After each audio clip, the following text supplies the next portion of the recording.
পহেলা December 2023 Hazrat Maulana Zahirul ইসলাম সাহেব দামত বরকাতুহুমের জুমার পূর্বে গুরুত্বপূর্ণ ইসলাহি বায়ান কমলপুর মাদ্রাসা মসজিদ, গাছতলা ঘাট, ভৈরব। সালাতু আসসালাম বললেন, আমার কাছে দুনিয়ার জিন্দেগিটা মনে হলো একটা ঘরের মতো, দুই দরজা বিশিষ্ট একটা ঘর। দুনিয়ার সময়টা এমন মনে হলো যে আমি এক দরজা দিয়ে প্রবেশ করলাম আর আরেক দরজা দিয়ে বের হয়ে গেলাম। এই হচ্ছে, উনি বললেন যে দুনিয়ার সময়টা এমন মনে হলো, অথচ তিনি সবচেয়ে বেশি হায়াত পেয়েছেন নবীদের মধ্যে।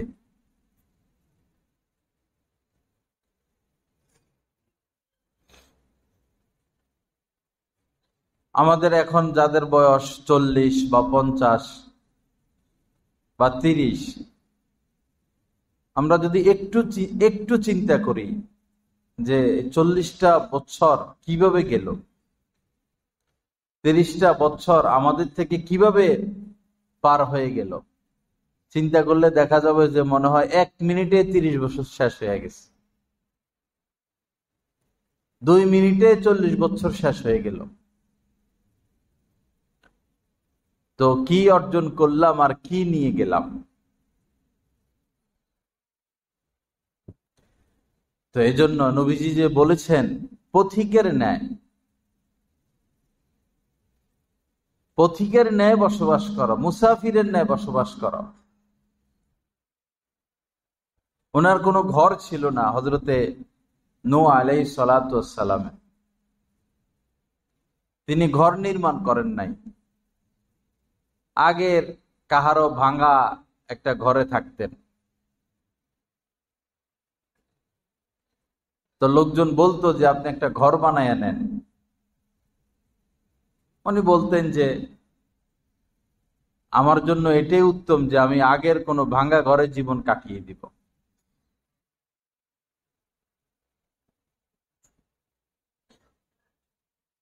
তা আমাদের যে অবস্থা, যদি উনার মতো আমরা হায়াত পাইতাম তাহলে জমিন মনে হয় খালি রাখতাম না, সব ঘরবাড়ি উঠাইয়া ফেলতাম।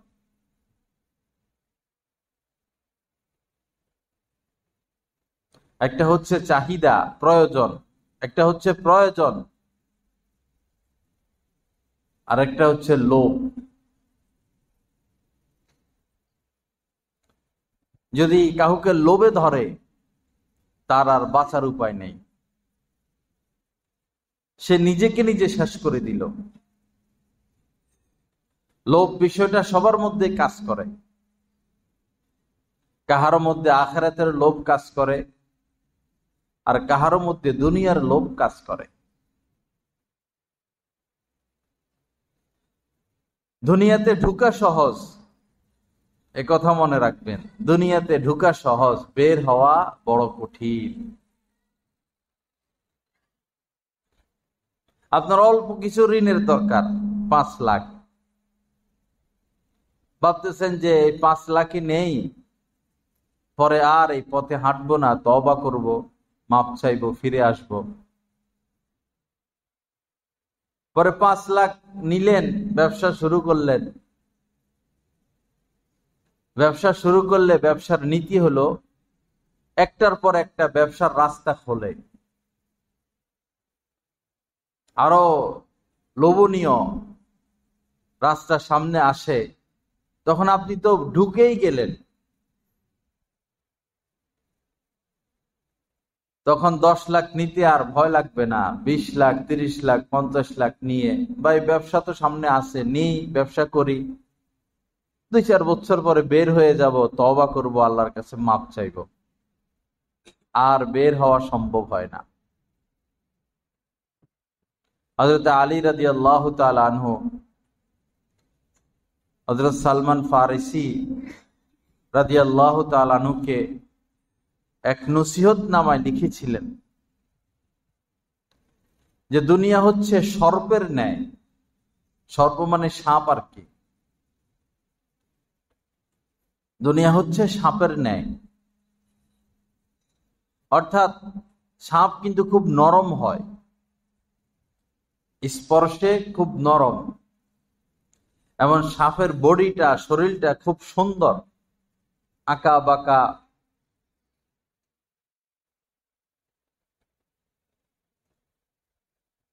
তো দুনিয়াটা এরকম আরামদায়ক, পছন্দনীয়,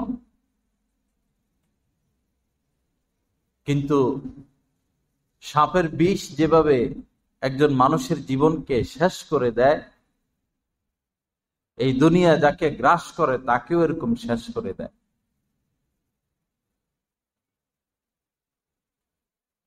আল্লাহ পাক আমাদেরকে বেঁচে থাকার তৌফিক দান করেন। আল্লাহ পাক জাল্লা জালালু আমাদেরকে নসিহত গ্রহণের তৌফিক দান করেন। সম্পদ কামাই করা এটা নিষেধ না। মুফতি শফি সাহেব রহমতুল্লাহ আলাই পাকিস্তানের করাচির দারুল উলুম দেওবন্দের প্রধান মুফতি ছিলেন। তো উনি বলতেন যে দুনিয়াকে পকেটে রাখা জায়েজ, দুনিয়াকে পকেটে রাখা জায়েজ, হৃদয়ে নয়, অন্তরে নয়। অন্তরে থাকবে আল্লাহর স্মরণ, আল্লাহর জিকির, আল্লাহর ইয়াদ, আল্লাহর আনুগত্য।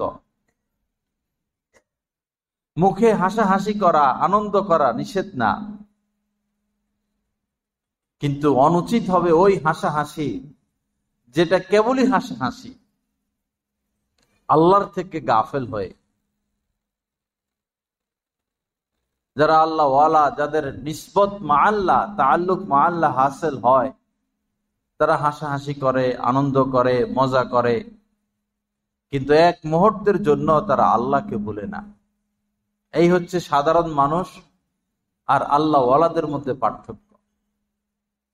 সাধারণ মানুষও বাজার সদাই করে, বিয়ে শাদী করে, ঘর সংসার করে, আয় রোজগার করে, আনন্দ করে, বন্ধুদের সাথে মিশে বেড়াইতে যায়। আল্লাহ ওয়ালারাও একই কাজ করেন। উভয়ের মধ্যে পার্থক্য, দুনিয়াদাররা আল্লাহর থেকে গাফেল হয়ে আল্লাহকে ভুলে এগুলো করেন, আর আল্লাহ ওয়ালারা যাই কিছু করেন আল্লাহকে ভুলেন না। দুনিয়াদারদের ইবাদত, নামাজ, রোজা, জিকির, আজকার, রুকু, সেজদা, তেলাওয়াত, দোয়া, মুনাজাত, আর আল্লাহ ওয়ালাদের নামাজ, রোজা, রুকু, সেজদা, বাহ্যিক ইবাদত বরং সাধারণ মানুষ অনেক সময় বেশি করে।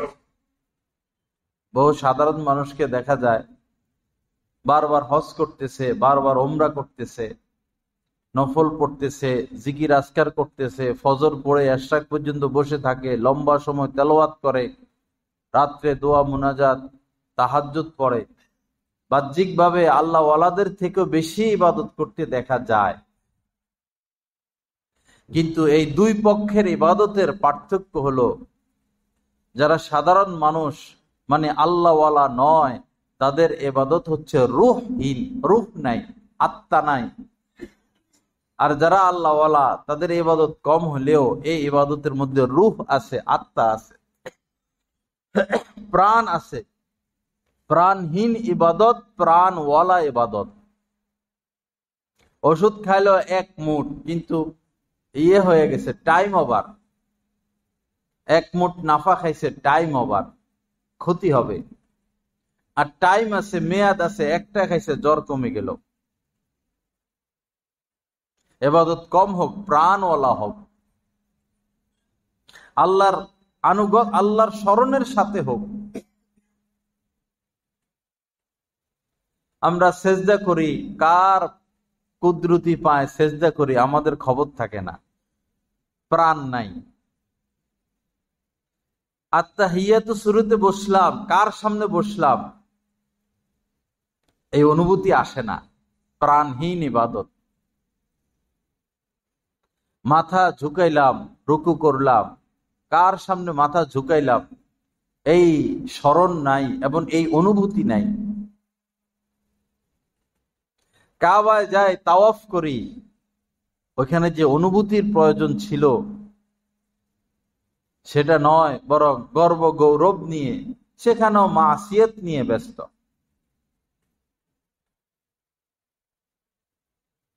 আর যারা নিসবত মা আল্লাহ যাদের হাসিল হয়, তাআল্লুক মা আল্লাহ যাদের হাসিল হয়, আল্লাহ পাকের সাথে যাদের গভীর নিবিড় সম্পর্ক অর্জন হয়, তারা রুকু করুক, তাদের অনুভূতি, তাদের স্মরণ, আল্লাহ পাকের সামনে মাথা নত করলাম, সুবহানাল্লাহ। সেজদা করে, তাদের স্মরণ, আল্লাহ পাকের কুদরতি পায়ের উপর মাথা রাখলাম। আনতা আবুদাল্লাহ আনতাখশাল্লাহ কাআন্নাকা তারা, আনতা আবুদাল্লাহ কাআন্নাকা তারা, দুইটা বর্ণনা। নবীজি বলেন এমন ভাবে ইবাদত করো কেমন যেন তুমি আল্লাহকে দেখতেছ। জজ যিনি বিচার করেন, তো আসামি যখন দাঁড়ায় তখন ভয় কাঁপতে থাকে জজের সামনে। ফাঁসিও হতে পারে, খালাসও হয়ে যেতে পারে, শুধু উনার একটা সাইন। তো যে আসামি তখন তার কি অবস্থা জজের সামনে? তো জজ তো পরাক্রমশালী নয়, আল্লাহ পরাক্রমশালী। জজের ক্ষমতা অস্থায়ী এবং নগণ্য, আল্লাহ পাকের ক্ষমতা ব্যাপক এবং স্থায়ী। জজের সামনে যদি দাঁড়াইয়া মানুষ এভাবে কাঁপতে পারে, কারণ কি? কারণ জজ সামনে। আমাদেরকে এমন জিন্দেগি গ্রহণ করতে হবে কেমন যেন আল্লাহ আমার 24 ঘন্টা আমার সামনে, 24 ঘন্টাই আমি আল্লাহর সামনে, আল্লাহ আমার সামনে। এই অনুভূতি হইলে আর গুনাহ করা সম্ভব না, পাপে জড়ানো সম্ভব না, অহংকার করার সুযোগ কোথায়? জজের সামনে কেউ অহংকার করে? অহংকার দেখায় আমি অমুক, আমি তমুক। প্রেসিডেন্টও ভয় পায়। আইন এমন যে এক সাইনে প্রেসিডেন্টের প্রধানমন্ত্রীর প্রধানমন্ত্রীগিরি শেষ। বাংলাদেশের কথা ভিন্ন, বাস্তব কথা এই, বিচারকের ক্ষমতা সবার ঊর্ধ্বে, তিনি স্বাধীন থাকবেন, তখন রাষ্ট্র সুন্দরভাবে চলবে। বিচারককে সবাই শ্রদ্ধা করতে, সম্মান করতে বাধ্য।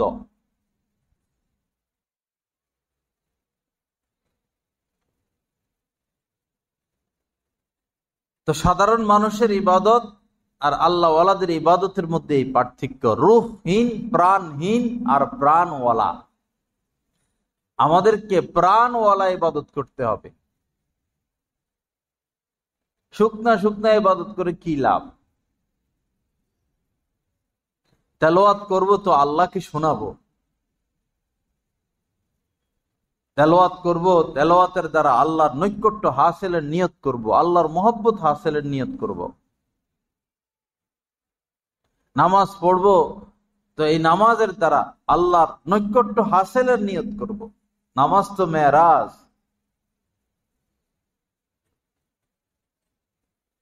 আল্লাহ পাক জাল্লা জালালু আমাদের সকলের প্রতি মেহেরবানি করেন। যাই হোক, দুনিয়া থেকে আলাদা হওয়ার চেষ্টা করা, দুনিয়া পকেটে রাখা আর দিলকে খালি রাখা আল্লাহর জন্য। হযরত খাজা মঈনুদ্দিন, হযরত খাজা আজিজুল হাসান রহমতুল্লাহি আলাই, হযরত থানবী রহমতুল্লাহ আলাইহির খলিফা, অথচ ছিলেন একজন ডিসি ইংরেজ আমলের।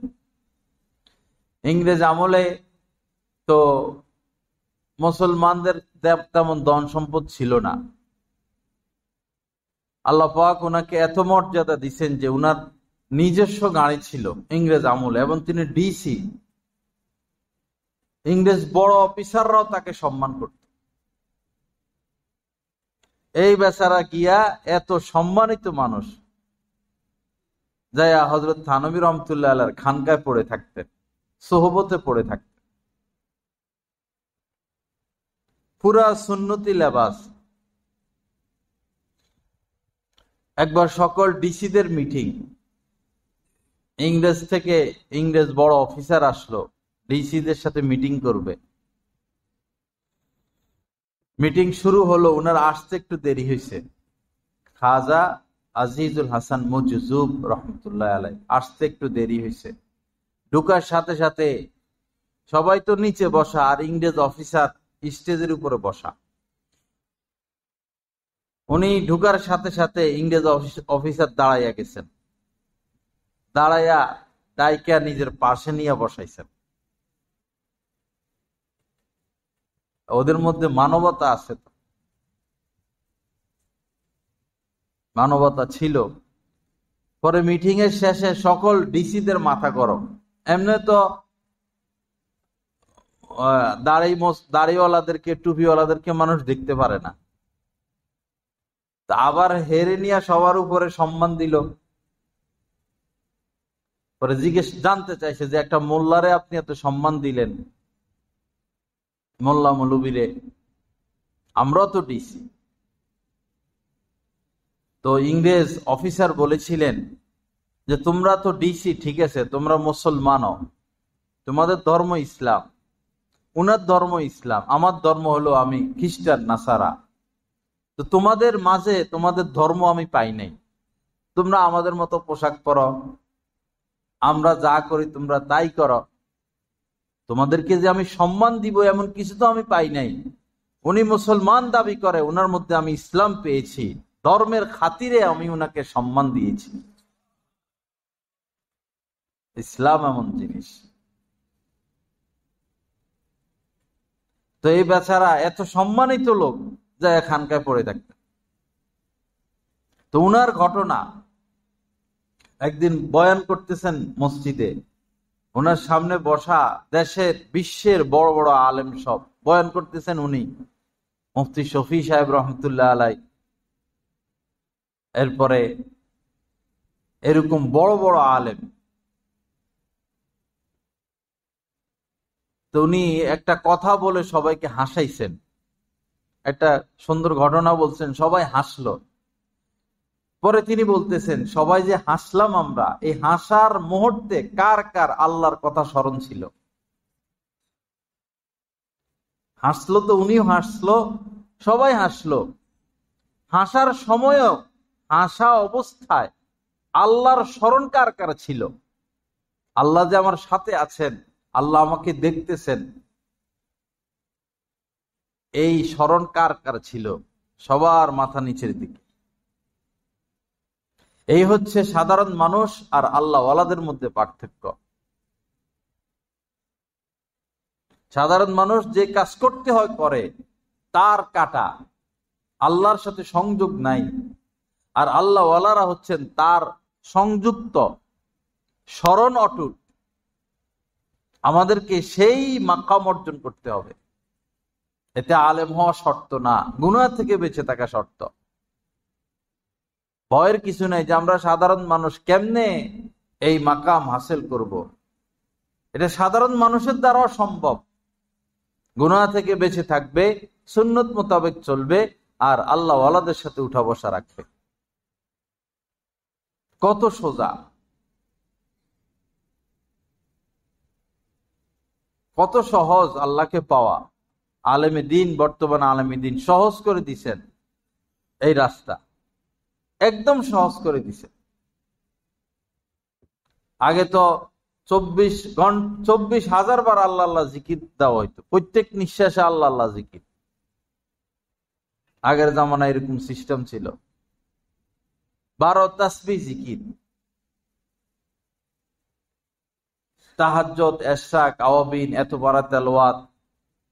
কম খাও, অল্প খাইতে হইতো, অল্প ঘুমাইতে হইতো, কেউ সাথে কথা বলা যাইতো না, কেউ সাথে মিশে যাইতো না। জিকির জিকির, ইবাদত, তাসবিহ, তাহলিল, এরপরে আল্লাহকে পাইতো। কঠিন ছিল, এখন সহজ। বাস গুনাহ থেকে বেঁচে থাকা, কোন আল্লাহ ওয়ালার সাথে উঠা বসা রাখা। ভাই সময় হইলো, একজন আলেমের সাথে গিয়ে 5 মিনিট বসলাম, এতে এমন কি ক্ষতি হয়ে যায় আমাদের? মাহফিলে যাচ্ছে, মাসে একবার, সপ্তাহে একবার সাথে গেলাম, কি এমন ক্ষতি হয়ে গেল আমাদের? ব্যাংকে গিয়েও তো আধা ঘন্টা 1 ঘন্টা মানুষ বসে থাকে। আদালতে গিয়া কখন জজ বিচারক আসবে, 1 ঘন্টা 2 ঘন্টা 3 ঘন্টা 4 ঘন্টা পরে আজকে আর মজলিস বসবে না। থানায় গিয়ে বসে থাকি আধা ঘন্টা 1 ঘন্টা। ট্রেনের অপেক্ষায় বসে থাকি, বাসের অপেক্ষায় বসে থাকি, একজন আলেমের সাথে গিয়ে 2 মিনিট বসতে পারি না? আমরা 5 মিনিট বসতে পারি না? দুনিয়াটা ভালো বুঝলাম, আখেরাত বুঝলাম না।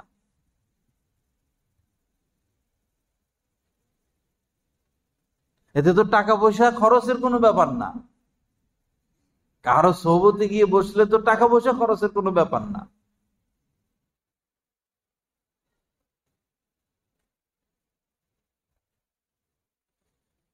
লা ইলাহা ইল্লাল্লাহ। আল্লাহ পাক আমাদেরকে ইসলাম নসিব করেন, আল্লাহ পাকের ভয় নসিব করেন, আল্লাহ পাকের আনুগত্য নসিব করেন, আল্লাহ পাকের নৈকট্য আল্লাহ পাক আমাদেরকে দান করেন।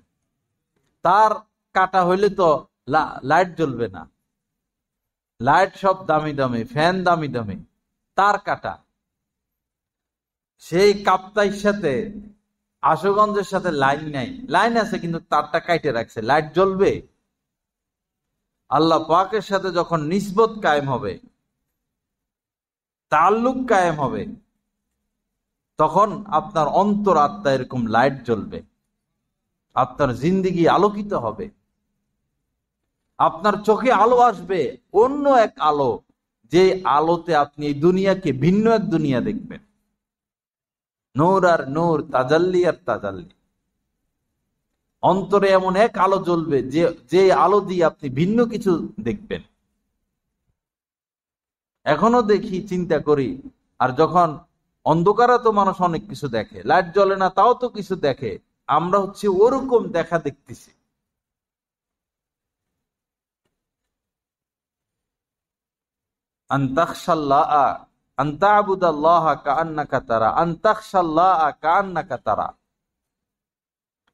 আল্লাহকে দেখলে যেভাবে আল্লাহকে ভয় পাইতাম, সার্বক্ষণিক এরকম ভয় পাইতে থাকা, আবার আশাও রাখা, নিরাশ না হওয়া।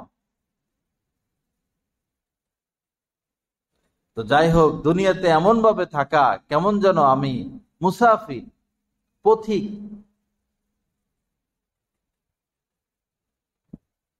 মুসাফির আর পথিকের ন্যায় জীবন কাটাইয়া দেওয়া।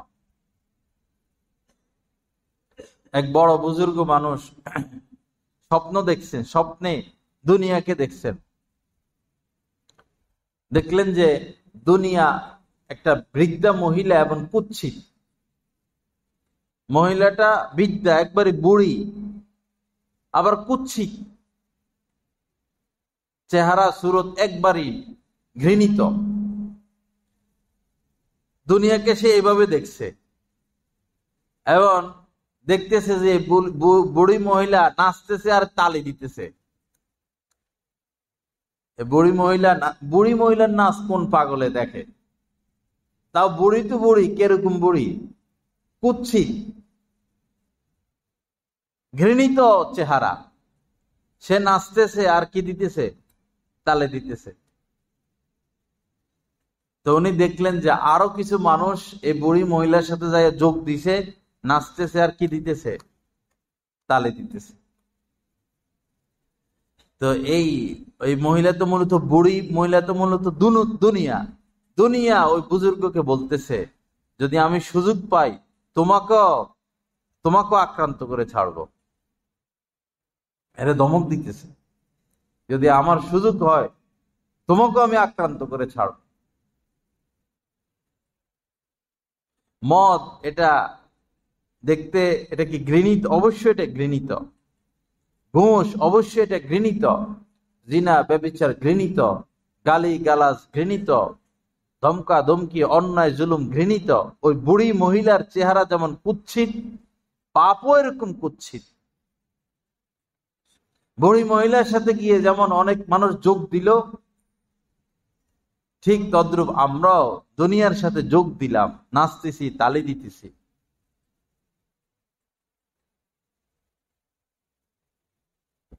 আল্লাহ পাক আমাদেরকে নসিহত গ্রহণ করার তৌফিক দান করেন। আল্লাহ পাক আমাদেরকে গুনাহের সমস্ত পথ বর্জনের তৌফিক দান করেন। বাবা, কেন বুঝি না, কেন বুঝতে চাই না? একটু তো কষ্ট লাগবে, ফজরের সময় উঠা, নামাজ পড়া, একটু কষ্ট লাগবে। জাহান্নামের আগুন থেকে বাঁচতে এতটুকু কষ্ট কি সয়ে নিতে পারি না? নজর হেফাজত করতে কষ্ট হবে, অবশ্যই কষ্ট হবে, এটা কষ্টের কাজ, কিন্তু আপনার ফল তো অনেক, লাভ তো অনেক। 1 কোটি টাকা ইনভেস্ট করলো, লাভ পাইলো মাত্র 500 টাকা, আর 500 টাকা দিয়ে ব্যবসা শুরু করলো, লাভ পাইয়ে গেল হাজার হাজার কোটি টাকা। তো নজর হেফাজত, গুনাহ থেকে বাঁচা তো এমন লাভ। 60-70 বছর কষ্ট করলাম, অনন্ত অনন্ত জিন্দিগি, অনন্তের জন্য জান্নাত পেয়ে গেলাম, অনন্তের জন্য।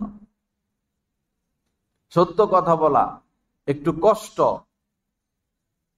এই জাহান্নামের আগুন থেকে আমার বাঁচার জন্য সত্য কথা বলতে হবে।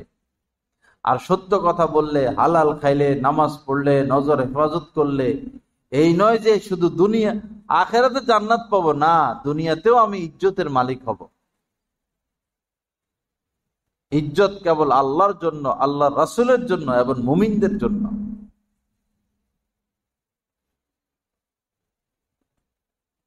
আল্লাহ পাক আমাদেরকে তৌফিক দান করেন, আমাদের মনটাকে নরম করেন। বয়স শেষ, ছেলে মেয়ে হয়ে গেছে, বিয়ে শাদী করছে, এখনো দাড়িগুলো রাখে না, কি সমস্যা ভাই? কেন একটু সাহস করি না? এটা তো দাইমি গুনাহে কবিরা, দাইমি সার্বক্ষণিক গুণ। লাইভ দেখে না, লাইভ, এটা লাইভ, সার্বক্ষণিক কবিরা গুনাহ লেখা হইতেছে হইতেছে হইতেছে হইতেছে, অটো কবিরা গুনাহ লেখা হইতেছে। আপনি ঘুমাই আছেন, তাও কবিরা গুনাহ লেখা হইতেছে। আপনি নামাজ পড়তেছেন, নামাজের সওয়াব পাবেন, কিন্তু দাঁড়াই নাই এই কারণে, তাও কবিরা গুনাহ লেখা হইতেছে। আপনি কাবার সামনে গিয়া নামাজ পড়তেছেন, হাজরে ও আসাদের সামনে, এত বড় মর্যাদা। মনে করেন সবে কদরের রাত্রিতে কাবার সামনে, হাজরে আসওয়াদের সামনে আপনি নামাজ পড়তেছেন, কিন্তু ওই সময় কবিরা গুনাহ লেখা হইতেছে দাঁড়িয়ে না থাকার কারণে। এই অবস্থায় যদি প্রাণটা চলে গেল, স্ত্রী যাইয়া বাঁচাবে, সন্তান যাইয়া বাঁচাবে, বন্ধু বান্ধব বাঁচাবে, দল বাঁচাবে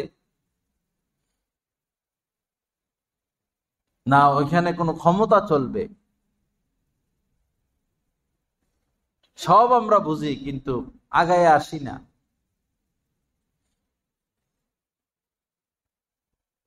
যিনি আগায় আসবেন তিনিই সফল। সবচেয়ে আগাইয়া ছিলেন, অগ্রসর ছিলেন হুজুরে পাক সাল্লাল্লাহু আলাইহি সাল্লাম। যখন রূহের জগতে আল্লাহ পাক বলছেন, আলাস্তু বিরব্বিকুম, আমি কি তোমাদের প্রভু নই? সবাই ছিলাম আমরা সেখানে রূহের জগতে, সকলের রূহ ছিল, রূহের সামনে প্রস্তাব দিচ্ছেন আল্লাহ পাক, আমি কি তোমাদের প্রভু নই?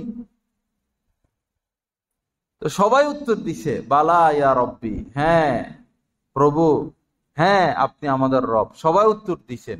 সর্বপ্রথম যিনি উত্তর দিছেন তিনি হচ্ছেন হুজুরে পাক সাল্লাল্লাহু আলাইহি সাল্লাম।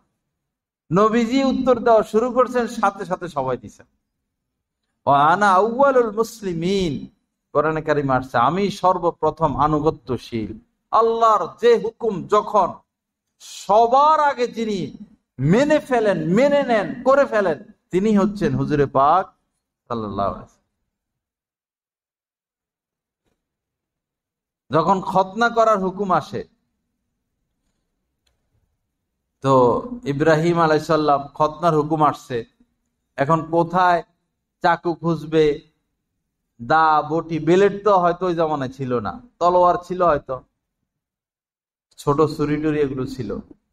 আল্লাহর হুকুম আসছে খতনা করতে, হুকুম পালনে তারা কতটা মানে প্রস্তুত, কিছু খুঁজে পায় না। পরে কুড়াল পাইছে, কুড়াল, গাছ কাটার কুড়াল, ওই কুড়াল দিয়া খতনা করে ফেলছে। নবী এভাবে আমল করে দেখাইছে।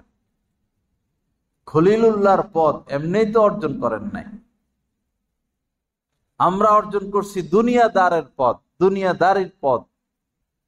আর তারা অর্জন করছেন খলিলুল্লাহর পথ, হাবিবুল্লাহর পথ, সিদ্দিকিনের পথ, ওলি আল্লাহর পথ, সুহাদার পথ। সন্তান হয় না 120 বছর বয়স, বুড়া হয়ে গেছে। 120 বছর বয়সে সন্তান পাইছেন। এরপরে তো পরীক্ষার উপরে পরীক্ষা, পরীক্ষার উপরে পরীক্ষা। ওই মরুভূমি মক্কায় কোনো গাছ নাই, পানি নাই, মানুষ নাই, পাথর আর পাথর, পাথর আর পাথর। ওইখানে গেছেন আল্লাহর হুকুমে, বলতেছেন যাওগা ফিলিস্তিন, সিরিয়া চলে যাও, শামে চলে যাও। চলে আসেন, স্ত্রী সন্তান এখানে, পানিও নাই, মানুষও নাই। দিনে কেমনে থাকবে, রাত্রে কেমনে থাকবে? দিনের রোদ, আবার শীতকালের শীত, বৃষ্টির সময় বৃষ্টি। আল্লাহর হুকুম এভাবে পালন করে দেখাইছেন। পরে বাচ্চাটা একটু বড় হয়েছে, এখনই তো মায়া লাগে, পিতার সাথে হাঁটামুটা করে, একটু বড় হয়েছে। পরে ইশারা, বলেন নাই যে তারা জবাই করো, কোনো হুকুম টুকুম দেন নাই। খাবে দেখছেন, স্বপ্নে দেখছেন, তাও স্বপ্ন অ্যাঙ্গেলে অ্যাঙ্গেলে। এই নয় স্বপ্নে বলছেন তোমার সন্তানকে কোরবানি করো, না, বলছেন যে প্রিয় বস্তু কোরবানি করো। সুবহানাল্লাহ, প্রিয় বস্তু কোরবানি করো। দুনিয়ার সবার কাছে নিজের সন্তান প্রিয়, সন্তান প্রিয়। বুঝে গেছেন? তো সেই কোথায়, ওই সময় তো ওনাদের বসবাস হয়তো মক্কার কাবার আশপাশ। এইখান থেকে নিয়ে গেছেন সে মিনায়।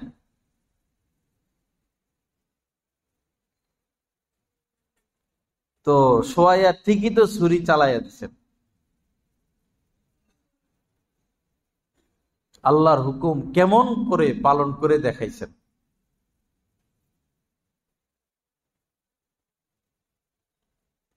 আমাদের জন্য তো এত কঠিন কোনো হুকুম নাই। বাস হালাল খাও, নামাজ পড়ো, গুনাহ থেকে বেঁচে থাকো, যাকাতটা দাও, ভালো ব্যবহার করো, হক্কানি আলেম ওলামাদের সোহবতে উঠা বসা করো। আমাদের যে ক্ষতিটা হলো বর্তমান বিশ্বের মুসলমানদের আমল আখলাকের দিক থেকে, হযরত মাওলানা আশরাফ আলী থানভী রহমতুল্লাহ আলাইহি বলেছেন, এই ক্ষতির কারণ হলো দুনিয়ার মানুষ আলেমদের কাছে আসা যাওয়া ছেড়ে দিয়েছে, আলেমদের সোহবত ছেড়ে দিয়েছে। যখন থেকেই আলেমদের সোহবত ছেড়ে দিল দুনিয়ার মানুষ, তখন থেকেই সাধারণ মানুষ বিপর্যয়ের সম্মুখীন হয়ে গেল। সবাই শুধু মাতবুরি, আমার মাতবুরি। মসজিদ মাদ্রাসাও এখন আওয়াম চালায়, আশ্চর্যের বিষয়। মসজিদ কিভাবে চলবে, মাদ্রাসা কিভাবে চলবে, এটা তো একজন আলেম বুঝেন। সেটাও আওয়ামের হুকুম ছাড়া একটা সুতা এদিক সেদিক করা যাবে না। দিন আর কিভাবে টিকবে? আলেম কি হাসপাতালে গিয়ে মাতবুরি দেখা, এই ওষুধ এমনি লিখবেন, এটা লেখছেন কেন, ওইটা লেখেন, তাহলে তো সে আলেম না, সে পাগল। ডাক্তার গিয়া পাইলটকে বলবে এই বিমান এমনে চালাও কেন, এমনে চালাও না, ডাক্তার পিছনে বসে থাকবে, যাত্রী বিমান চালাবে এখন পাইলটে। মসজিদ চলবে, মাদ্রাসা চলবে, দ্বীনের কাজ চলবে এ টু জেড আলেমের নির্দেশনায়। আওয়াম যেখানে মাতবুরি করবে সেখানে আর দ্বীন থাকবে না, ফিতনায় ছয়লাভ হয়ে যাবে। হয়ে গেছে, মসজিদে মসজিদে ফিতনা, মাদ্রাসায় মাদ্রাসায় ফিতনা। মাতবুরি আর কয়দিন, কয়দিন মাতবুরি? ঢুকতে তো হবে সেই কবরে। ইন্না সামআ ওয়াল বাসারা ওয়াল ফুআদ কুল্লু উলাইকা কানা আনহু মাসউলা কুল্লুকুম রাঈন ওয়া কুল্লুকুম মাসউলুন আন রাইয়াতিহি। জিম্মাদারি আছে, জিম্মাদারির ব্যাপারে হিসাব দিতে হবে।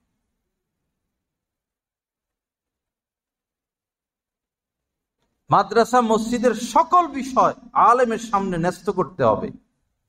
উনি যেভাবে বলবে, যারা সাধারণ মানুষ, কমিটির লোক, তারা সেইভাবে A to Z সেভাবে পালন করবে। এক সুতা এদিক সেদিক যদি আলেমের নির্দেশের বাইরে করে, এরা সবার তাদেরকে জবাবদিহি আল্লাহ পাকের সামনে দাঁড়াইতে হবে। কারণ মসজিদ মাদ্রাসার বিষয় সম্পর্কে তারা অবগত না। এটা এটা মাস্টার ডিগ্রি BCS পদ নিয়ে আসলেও মাদ্রাসা পরিচালনার নিয়ম তারা জানবে না, এটা আলেম জানে। কিন্তু তারা চুপ, আলেম ওলামা চুপ, কিছু করার নাই, ফিতনা। ওয়াইদা খাতাবাহুমুল জাহিলুনা ক্বালু সালামা। আল্লাহ পাক বলে দিয়েছেন কানে কানে আলেমদেরকে, যখন আওয়ামরা মাতবুরি করবে তোমরা চুপ থাইকো। কি করবা? ফিতনায় পড়ে যাবে। সৌদিতে, মিশরে, আরব রাষ্ট্রে খুতবাটাও সরকারে লিখে দেয়। এই যে খতিবরা খুতবা দেয়, মুখ বন্ধ, শিলে রাখছে মুখ। কাবায় যিনি খুতবা দিবেন, এত বড় ইমাম, মসজিদে নববীতে বয়ান করবেন, তারও মুখের মধ্যে পিন লাগায় রাখছে। কোনো কথা বলতে পারবে না, খবরদার। সরকারে একটা কাগজ লিখে দেয়, কেউ মুখস্থ পড়ে আর কেউ দেখে দেখে পড়ে। এই নিজে কিছু, আরাফার ময়দানে খুতবা দিবে একজন আলেম, মুখ বন্ধ, সরকার যেটা লিখে দিছে সেটাই বলতে হবে। এইভাবে আলেম ওলামা বন্দী সারা দুনিয়াতে এখন। আর যে কিছু বলে, এর কেমনে বাইর করবা, এর বাইর করো, এর এখান থেকে বাইর করো, বাইর করলেই শেষ। এটার কোনো হিসাব নিকাশ হবে না, এখানেই শেষ। প্রত্যেকটা বিষয় আল্লাহর দিকে ফিরবে, তিনি আবার নতুন করে তিনি ফায়সালা দিবেন। আল-ইয়াওমা নাখতিমু আলা আফওয়াহিহিম, আল্লাহ পাক বলছেন কিয়ামতের দিন তোমাদের মুখ আমি বন্ধ করে দিব, সীসা লাগাই দিবেন। আল-ইয়াওমা নাখতিমু আলা আফওয়াহিহিম ওয়া তুকাল্লিমুনা আইদিহিম, তাদের হাত কথা বলবে, পা কথা বলবে। কি আকাম কুকাম করছে। আলেমদের উপরে মাতবরি করতে নাই, ক্ষমতা দেখাইতে নাই, আলেমকে সম্মান করতে হয়। এর মধ্যে সাধারণ মানুষের সম্মান। প্রধানমন্ত্রী শেখ হাসিনা, আল্লামা আহমদ শফি রহমতুল্লাহ আলাইহির পা ধরে সালাম দিতে গেছেন, প্রধানমন্ত্রীর সম্মান কমে নাই, বাড়ছে। এতে উনার সম্মান বাড়ছে। আল্লামা আহমদ শফি রহমতুল্লাহ আলাইহি কথা বলবেন মাইকে, প্রধানমন্ত্রী যাই মাইক ঠিক করে দিছে, প্রধানমন্ত্রীর সম্মান বাড়ছে।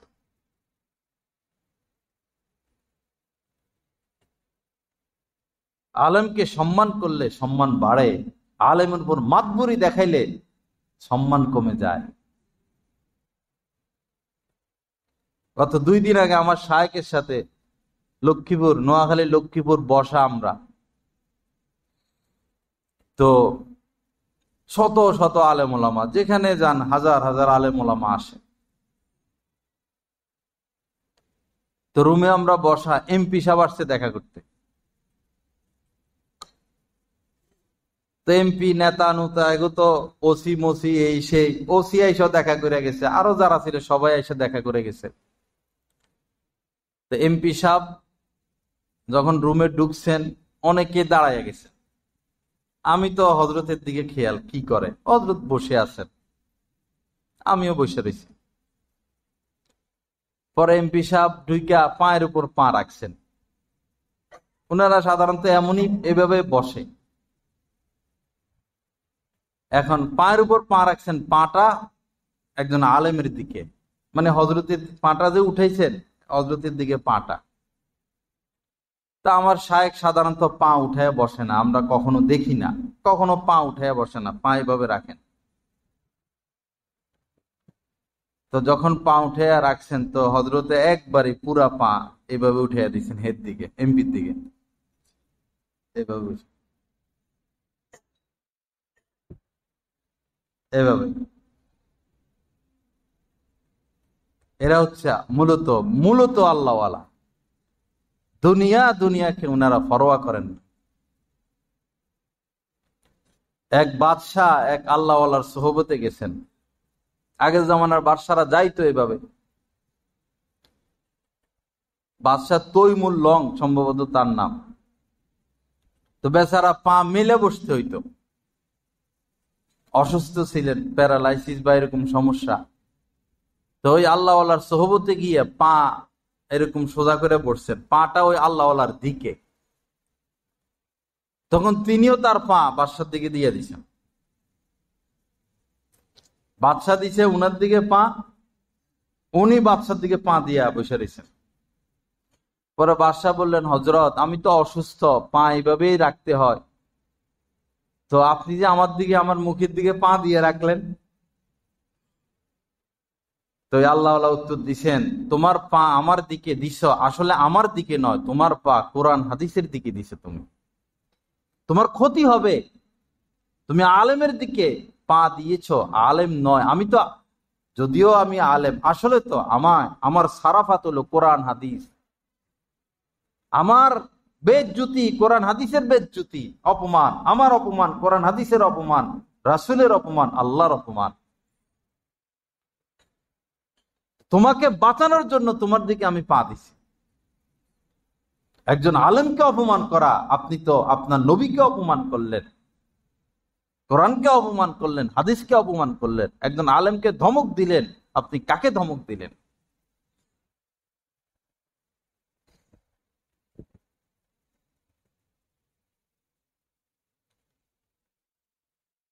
হযরত রশিদ আহমদ গঙ্গুহি রহমতুল্লাহ আলাই বলতেন, ফকিহুন নফস হযরত মাওলানা রশিদ আহমদ গঙ্গুহি রহমতুল্লাহ আলাই, যে যারা দুনিয়াতে আলেমদের সাথে বেয়াদবি করবে, তোমরা খবর রাখবা, এদেরকে কবরে শোয়ানের সাথে সাথে এদের ঘাড় মস্কায় দেওয়া হয়, এদের মাথা ঘুরাইয়া দেওয়া হয়, কেবলার দিকে তাদের চেহারা থাকে না। কবর খুঁড়ে দেখো, সবার চেহারা কেবলার বিমুখ পাইবা।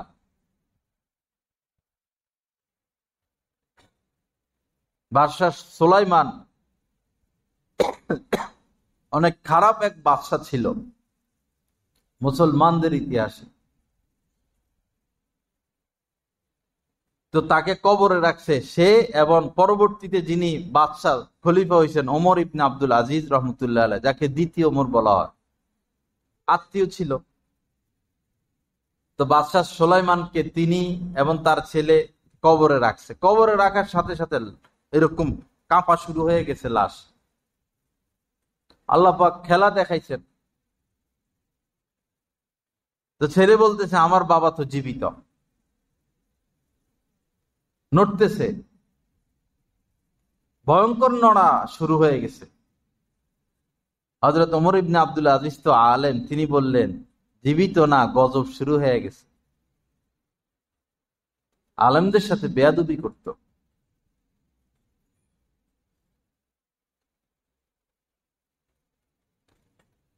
আল্লাহ পাক জাল্লা জালালু আমাদেরকে আলেমদেরকে মহব্বত করার তৌফিক দান করেন।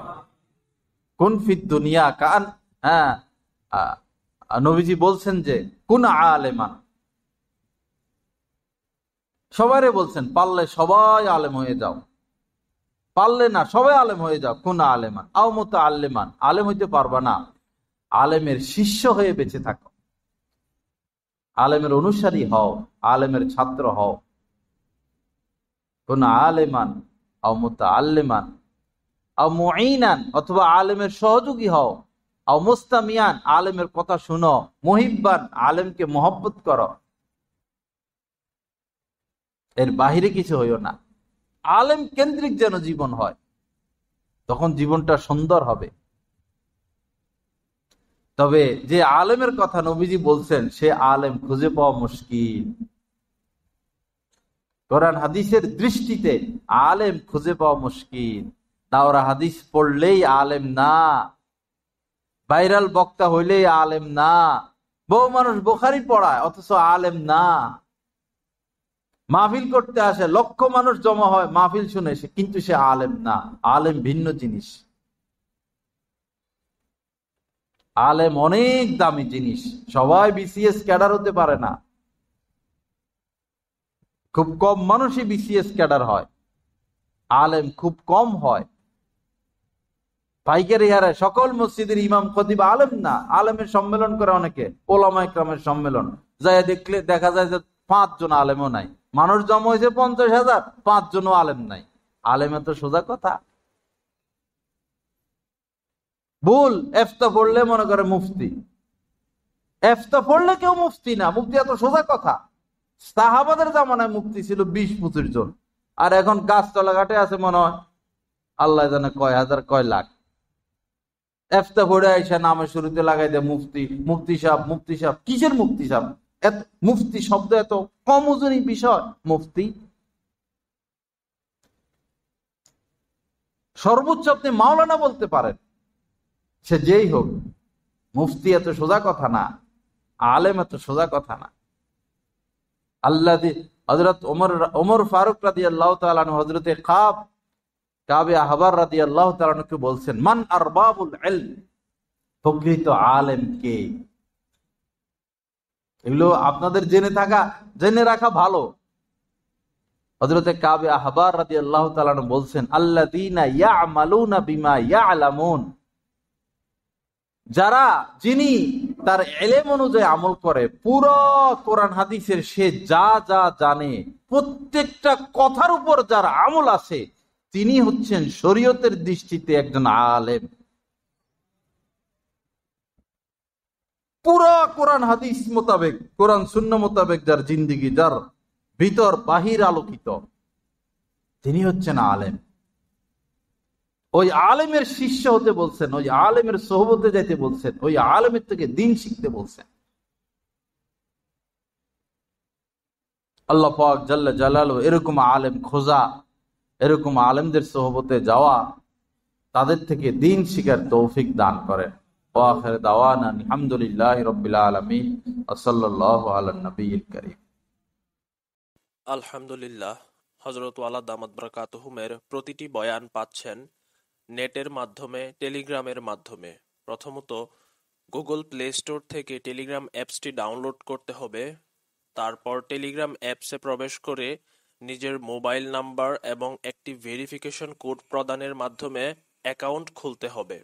অ্যাকাউন্ট খোলার পর ডান পাশে উপরে একটি সার্চ আইকন থাকবে, ওইখানে বাংলায় লিখতে হবে বয়ানে মাওলানা জহিরুল ইসলাম সাহেব, অথবা ইংরেজিতে @বয়ানবিডি। তারপর চ্যানেলে প্রবেশ। পরবর্তী কাজ হলো নিচে জয়েন আইকন থাকবে, ওইখানে ক্লিক করা। জয়েন হয়ে যাওয়ার পর পূর্ববর্তী আপলোডকৃত সকল বয়ান আপনারা পেয়ে যাবেন খুব সহজে। অথবা 01310403144 এই নাম্বারে হোয়াটসঅ্যাপে যোগাযোগ করতে পারেন। আলহামদুলিল্লাহ, প্রতি ইংরেজি মাসের শেষ শুক্রবার বাদ এশা কমলপুর মাদ্রাসা মসজিদে মাসিক ইজতেমা অনুষ্ঠিত হয়। উক্ত মজলিসে অংশগ্রহণ করার জন্য সকলের প্রতি দিনই দাওয়াত রইল।